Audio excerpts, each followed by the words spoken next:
All right, gang. So this is going to be one hell of a tech tip. This, so yeah, this is the cylinder off of the saw that I have been messing with back and forth on the dyno. All right, and whenever I did the carb mod on it, I took it off and I put it back on, and the throttle stuck. So what the crap? So I took it off. And long story short, I cleaned it about, I don't know, 850 times, thinking that there must be debris left in there because, whenever I modified the carburetor, I ground off that screw head and here and everything. Same thing on the back side, on the actual throttle side. But anyways, I want you to notice this. This is what I found. Whenever I tighten up the bolt, it sticks. See that? It sticks. Now I loosen it, watch it go. See?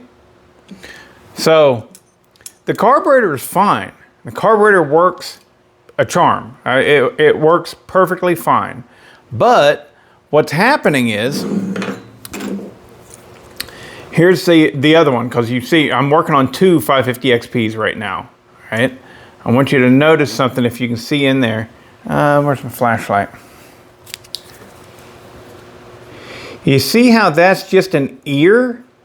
That right there? It's just an ear. Unlike on this side, it goes all the way through and you've got never-ending support all the way through. Here is just an ear. And that throttle shaft goes right through there, and my theory is that that carburetor has bad casting somehow, and whenever I tighten it up, and I don't want to say over tighten because I'm not over tightening. To be fair, I don't know the factory specs on this stuff, but like this one right here, I've already tried it. I could waste time and show you on there, but I don't feel like doing that. But I've tightened the piss out of this one, and it does not do that. So what's happening over here is somehow there's some sort of casting flaw in the actual body of the carburetor that is, this ear right here is weak.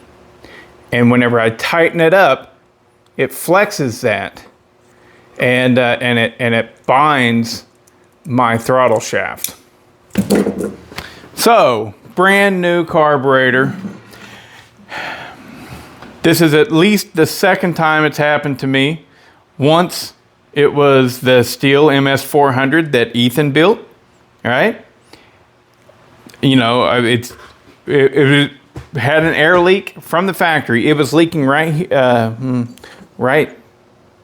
there on the throttle shaft. It was leaking right there on the throttle shaft on the one that my original, my OE original edition MS400.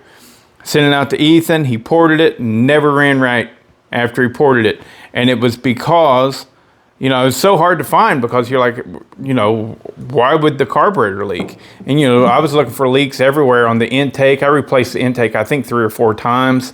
What the hell, and I was bad-mouthing Steel's design team and everything. I was so pissed at that.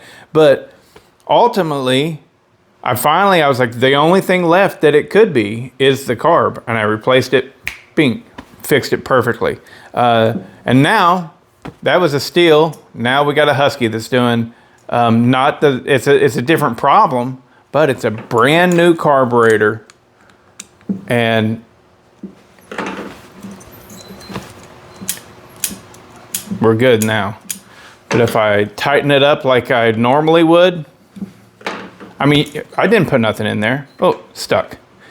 So what I'm going to do, I've already reached out to the owner of this. And I know that, I know how it is, guys. You guys can't help but think that maybe me thinning that shaft and stuff is going to have something to do with it. Not a chance in hell. There's just literally no chance. And but from the factory, this must have just been very loose, which, what does that tell me? Let's think about that. Let me turn this camera around here.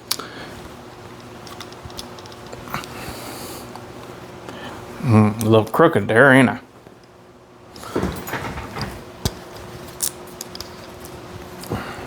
There we go. All right, good enough.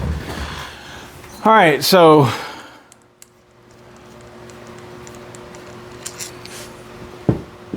it ran fine. I fired it up, no issue, no air leaks or anything.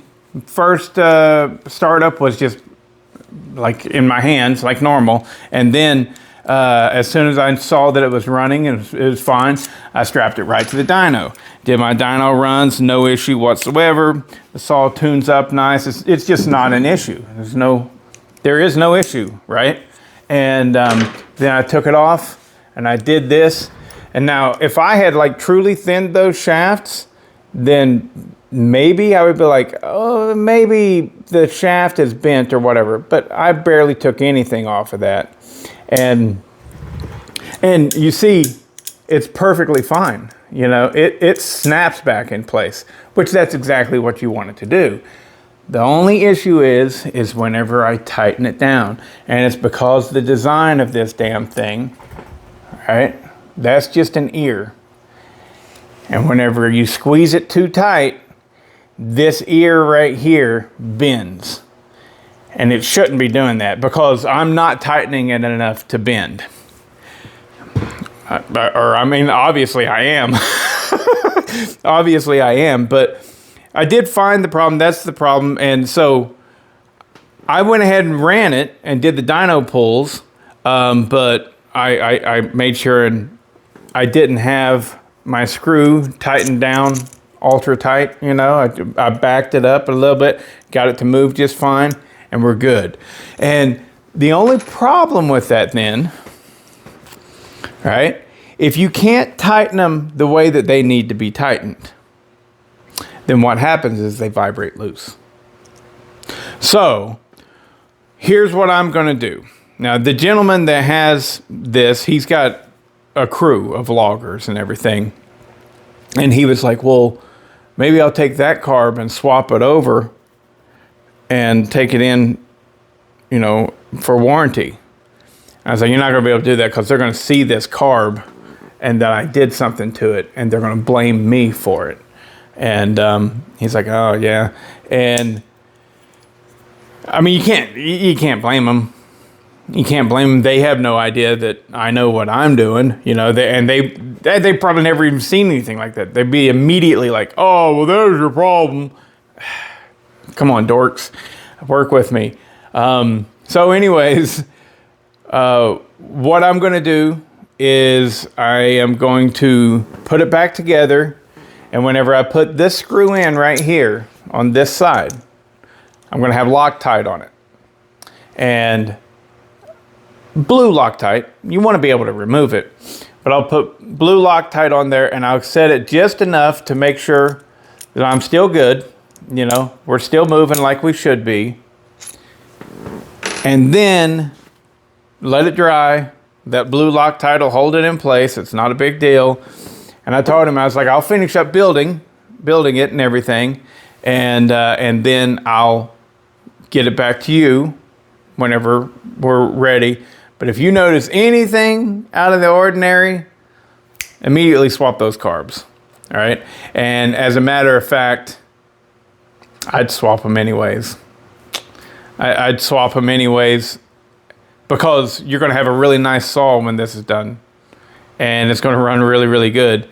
And you don't want to blow up that cylinder because you didn't replace the carb.